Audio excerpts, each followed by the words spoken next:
Yan, so ayun po, pauwi na tayo at grabe, napakaganda ng view talaga dito, no? Ayan, green na green. Super. Yan, ikot tayo natin para makita natin yung 360 view. 360 view. Yan, oh. Oh. Yan. So dito, ayan po, may may magandang kahoy po diyan. Ayun, siguro mga ilang taon na rin po 'yan. Oh, nandito si Kuya Bentot. Nako, inarbor yung sombrero ni Tatero ni. Kumusta? Oh, oh. Kumusta? Tama na, patay na. Ha? Mangan ka? Asa ka? Mangan. Manyaman ulam. Mamaya. Nagla kong kape. Mario. Dito. Wala pa. Ah.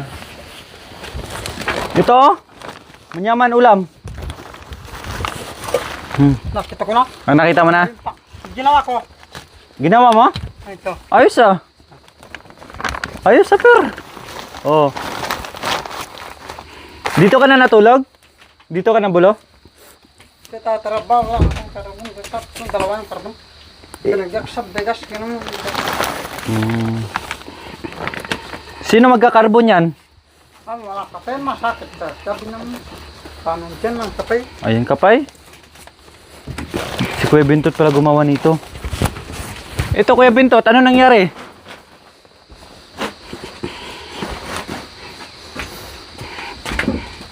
Ako. Pinutol mo? Yung sako sa marito, baksak kasi dito. Ah, lumas. Hangin. Hindi ko ito para sa kasi. Ah, bumagsak pala dito. Kaya pinutol na ni Kuya Bentot. Tapos ito sumasok sa pata, nabaksak ito. Natamaan? Natamaan? Oh, grabe yung hangin. Aday. Yupi. Naubos sa sira. Tapos nakabi na naman dun. Oh, yupi yung yero kasi bumagsak yung malaking kahoy. Nasira din. Ginawa ko lang. Pinutsa sa baga. Tapos pinutsa ito ng baga. Ang gusto lang ito. Baby. Kailan? Kailan bumagsak? Kagabi pa. Kagabi? Sa bago pangan. Pinali ko sa ga. Kasi itong malinaw ako kayo ng puno na nandyan ang puno. Parang may sila. Tapos, inayos mo na lang, inayos. Buti na lang nandito si Kuya Bentot. Siya pala nag-ano yan, nagputol. Ay no. Buti na lang, di natamaan si Tatay Ronnie. Bumagsak po yung puno na yan, yung sanga. Ang laki pa naman po, oh. Yung sanga niya parang isang punong ano na rin. Ayan, oh. Oh. Ay po kapay! At tawag gan kapay.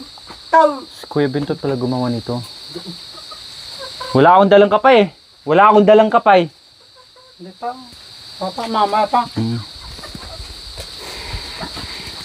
Mangan ka lang dyan, ha? Ay, nakinas ka.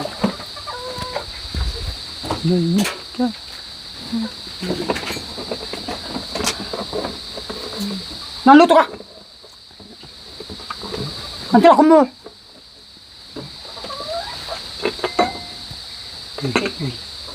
Ito papunta ito. Doon sa baryo lang. Baryo kami. Bari na.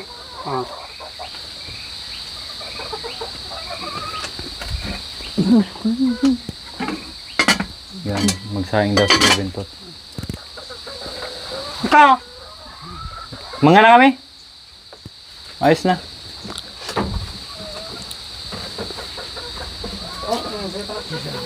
Bumagsak pala? Bagyo. Bagyo. Buti di ka natamaan. Masakit. Masangkot niya angin. Buti di ka natamaan eh. Sagot. Ayan, magsasaing si Kuya Bentot. Kasi naubusan ng kanin.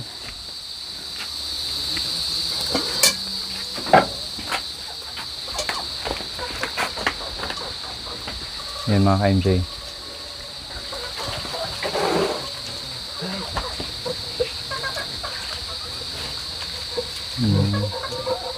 Sabi ko si Kuya Bentot gumawa, si Kuya Bentot nga daw.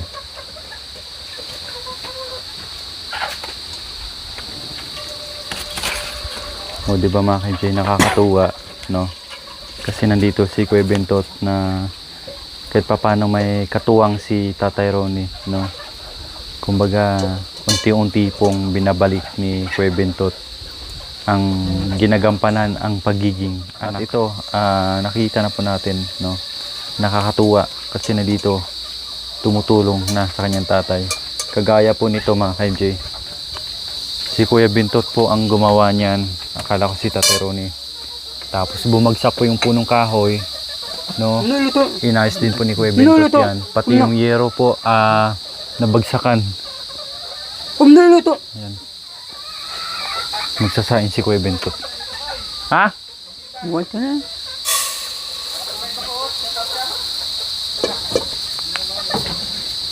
Ma.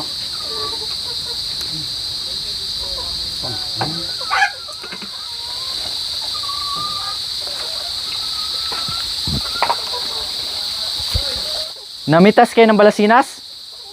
Yan, destas. Wala. Sabi mo laban na.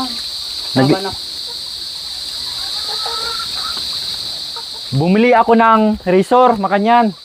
Magpaurog ka ni. Ha? Ako magurog. Ha? Oo. Para gwapo. Makanyan, no? Bukas. Bukas. Naka. Tsaka na lang. Alis mo na kami. Woo! Baryo. Ha?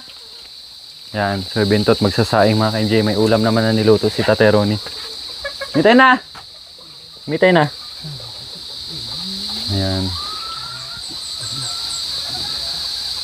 Bukang baryo. Anong pangalan po niyan? Ha? Anong pangalan? Abukay. SM na eh. Abukay. Doon sa SM nung pumunta tayo.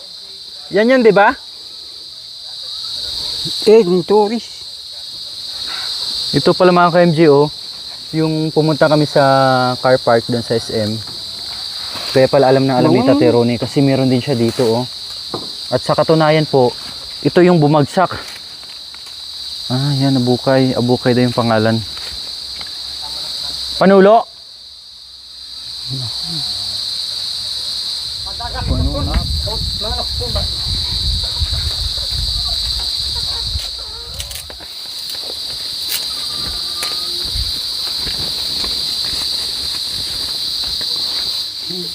Yan. Grabe yung ano mga ka-MJ, oh, yung kahoy bumagsak. Grabe yung damage niya. Buti na lang hindi nabutas. Ayun, oh. Hanggang abot hanggang dyan. Sus, ang laki pa naman. Kay bago-bago, hindi pa nga na blessing natin, pero bumagsak na yung kahoy. Laki pa naman yun, oh. Yan. Binibilinan si Kuya Bentot. Ayan, paalis na po kami mga ka-MJ. Tapos na po kaming kumain. Nakaligo na rin po si Tatay Ronnie. At naiwan naman po si Kuya Bentot, no? Nagsaing na kasi naubusan ng kanin. At pupunta na kami sa baryo. Diba? Mga ka-MJ, napansin ko po kay Kuya Bentot na hindi na siya gaanong nagsasalita mag-isa, no? Kumbaga parang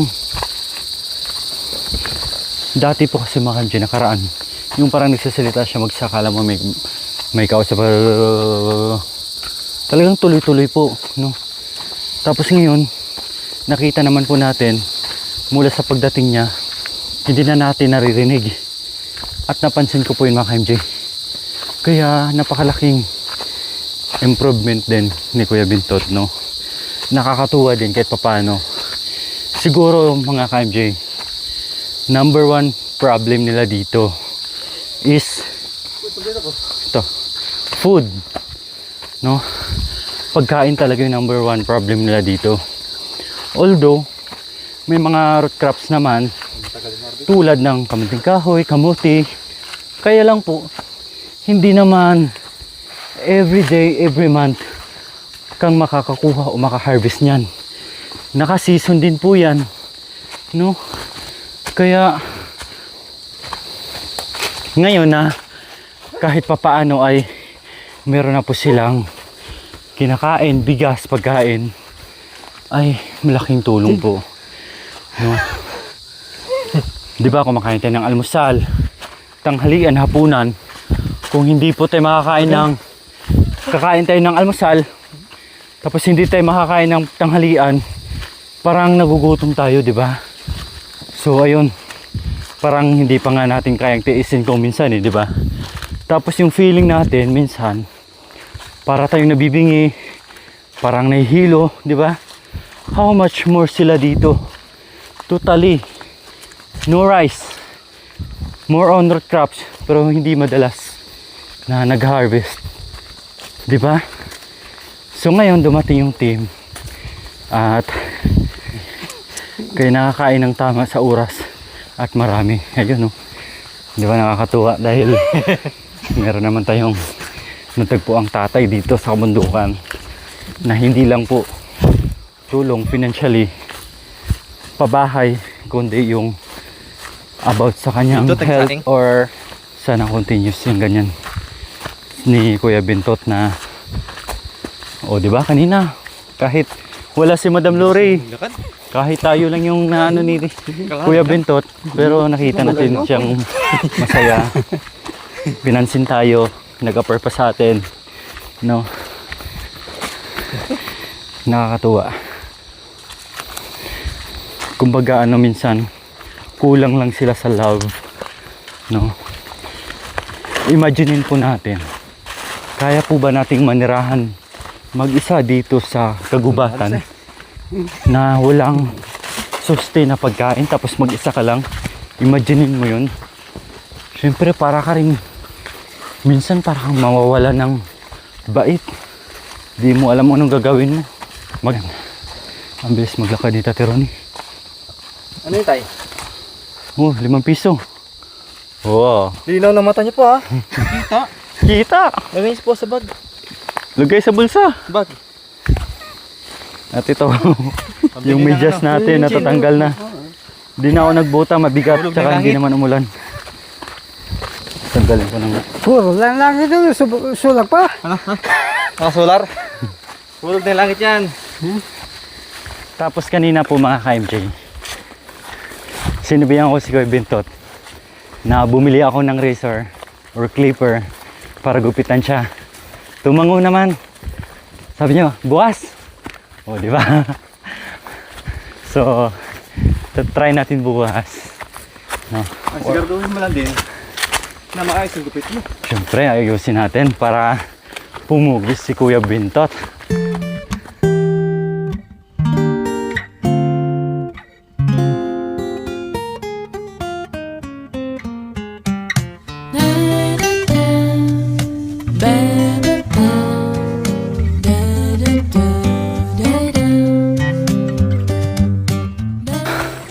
Pagod.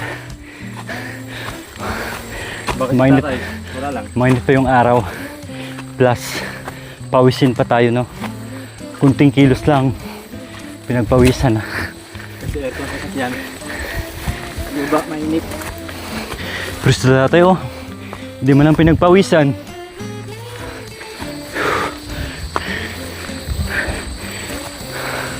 Hula nyo po mga ka-MJ, mga ilang taon na po kaya si Tatay Ronnie? Ako naman, hula mo ko ilang taon si Tatay Ronnie?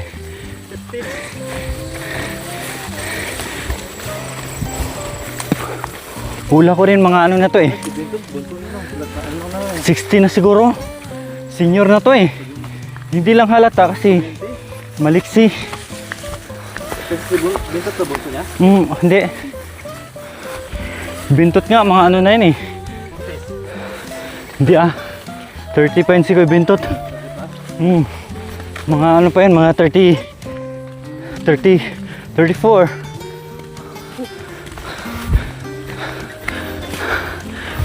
Minute.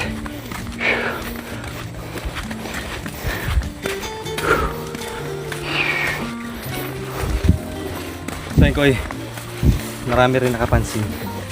Gumaganda yung katawan ni Tate Ronnie. Siyempre, Magandang lalaki. masagana kumain. Basta may bigas lang.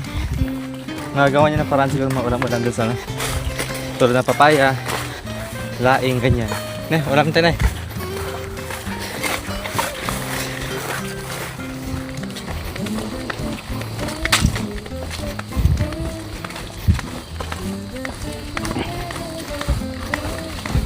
Bilis maglakad dito, Ate Ronnie. Oh. Ito na yung hakbang niya. Oh. Oh, ang bilis. Naiiwan na kami. Iwan tayo, Tate Ronnie. Isang hakbang para sa atin, sa kanya tatlo na. Gusto niya na makita yung love team niya. Happy! Happy! Kami ang mga sundalo ni Cristo. Lagi kaming handa. Isa, dalawa, tatlo. Bang, bang, bang. Binabaril namin ang kaaway. Lalo na may sumay. Meeting. Sino mo kang sakasalahan? Hi! Good morning! Good morning! Good morning. Happy! Happy! Happy! Happy! Happy! Happy! Happy! Good morning! Happy birthday! Sampaw ng damit si Tate Ronnie, bawas daw. Bawas lamig siguro. Ang pawis namin, oh. Dalawang may sa'yo. Saan tayo punta? Saan labay mo? Punta. Ikaw. Ay, ikaw. Kakain na bahala.